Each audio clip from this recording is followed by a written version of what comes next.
Terima kasih Sri Sultan. Saya juga tadi pangling.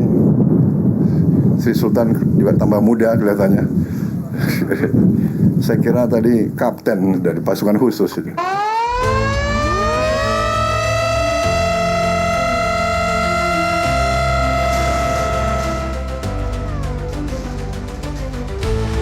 Presiden Republik Indonesia Prabowo Subianto pada Rabu 19 November 2025 meresmikan 5 proyek strategis nasional di sektor infrastruktur konektivitas yang tersebar di 4 provinsi.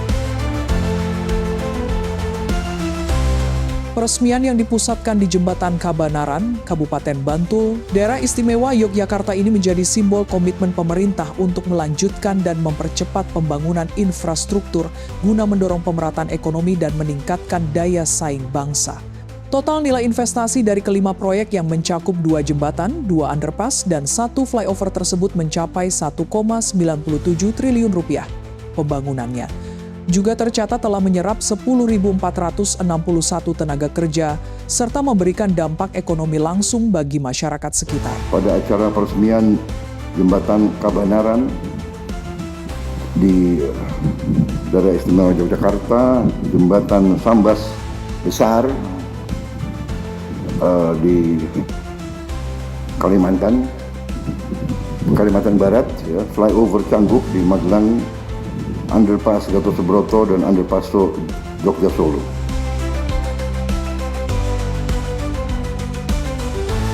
Presiden Prabowo dalam sambutannya menyatakan bahwa pembangunan infrastruktur merupakan fondasi esensial bagi kemajuan sebuah negara. Konektivitas yang andal akan membuka isolasi wilayah, memangkas biaya logistik, dan menciptakan pusat-pusat pertumbuhan ekonomi baru. Jauh muter. Kasihan, jadi kita berharap akan sangat membantu mendorong aktivitas ekonomi dan pariwisata.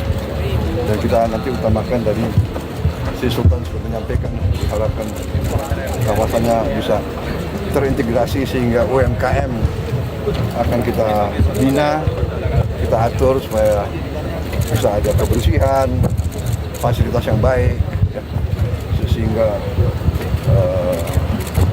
UMKM lah yang akan mendorong kegiatan pariwisata.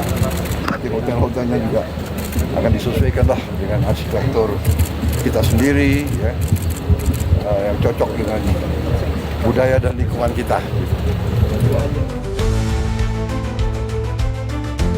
Adapun kelima infrastruktur yang diresmikan tersebut adalah sebagai berikut. 1. Jembatan Kabanaran di Provinsi DIY. Dengan nilai proyek mencapai 863,72 miliar, jembatan ini menghubungkan Kabupaten Bantul dan Kabupaten Kulon Progo di trase jalur jalan lintas selatan yang berfungsi untuk meningkatkan konektivitas di pesisir selatan Jawa, mendukung sektor pariwisata, pertanian, dan logistik, serta menjadi jalur mitigasi bencana. 2. Jembatan Sungai Sambas Besar di Provinsi Kalimantan Barat. Jembatan di Kabupaten Sambas ini menjadi penghubung vital antar wilayah di Kalimantan Barat yang telah lama dinantikan, serta memperlancar akses menuju kawasan perbatasan. 3. Flyover Cangguh di Magelang, Provinsi Jawa Tengah. Dengan nilai proyek mencapai 99,60 miliar, flyover ini dibangun untuk mengurai kepadatan lalu lintas di salah satu simpang arteri utama dan memperlancar akses menuju kawasan strategis pariwisata nasional Borobudur.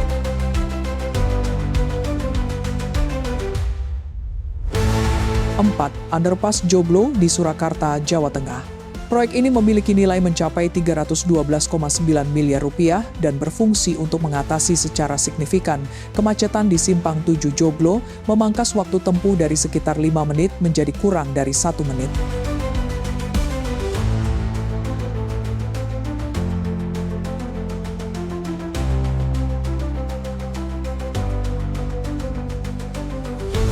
Dan yang kelima adalah Underpass Gatot Subroto di Medan, Provinsi Sumatera Utara, yang berfungsi mengurangi titik kemacetan di persimpangan strategis Jalan Gatot Subroto, meningkatkan kelancaran arus lalu lintas di pusat bisnis kota Medan.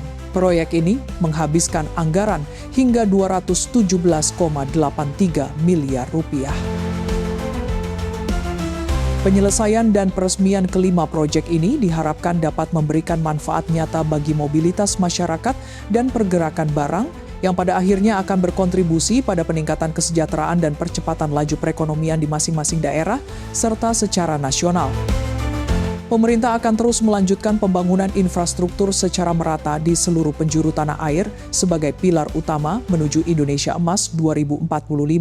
Tadi kita sudah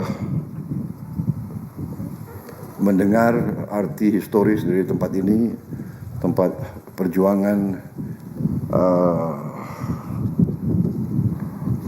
Pangeran Mangkubumi melawan Belanda, markasnya di sini.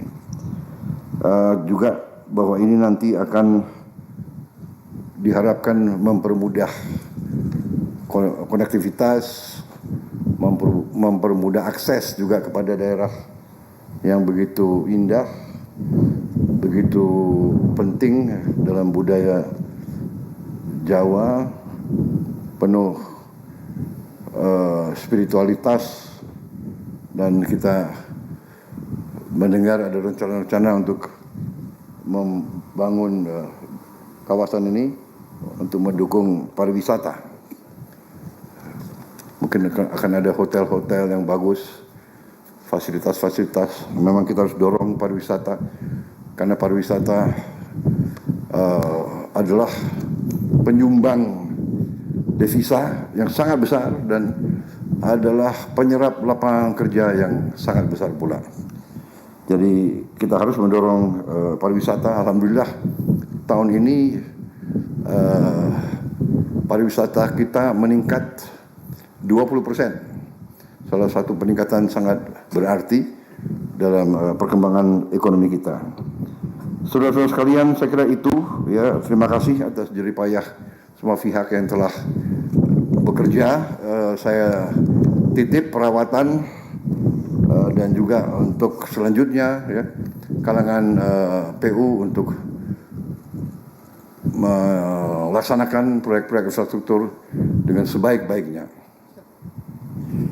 Sekaligus saudara-saudara, saya titip, tadi saya mendarat dan dalam perjalanan ke sini, terima kasih saya disambut oleh rakyat dan banyak anak-anak sekolah. Saya terkesan, tapi saya kasihan juga mereka berdiri lama di panas. Sehingga saya minta Sekretaris Kabinet nanti tolong dibuat surat ke semua bupati, wali kota, kalau seandainya saya kunjungan kerja, mohon anak-anak sekolah tidak perlu nyambut saya di pinggir jalan. Biarlah mereka di sekolah masing-masing. Kalau mereka mau lihat bisa mungkin dari TV, dan kalau saya mau periksa, saya akan masuk ke ruang kelas saja.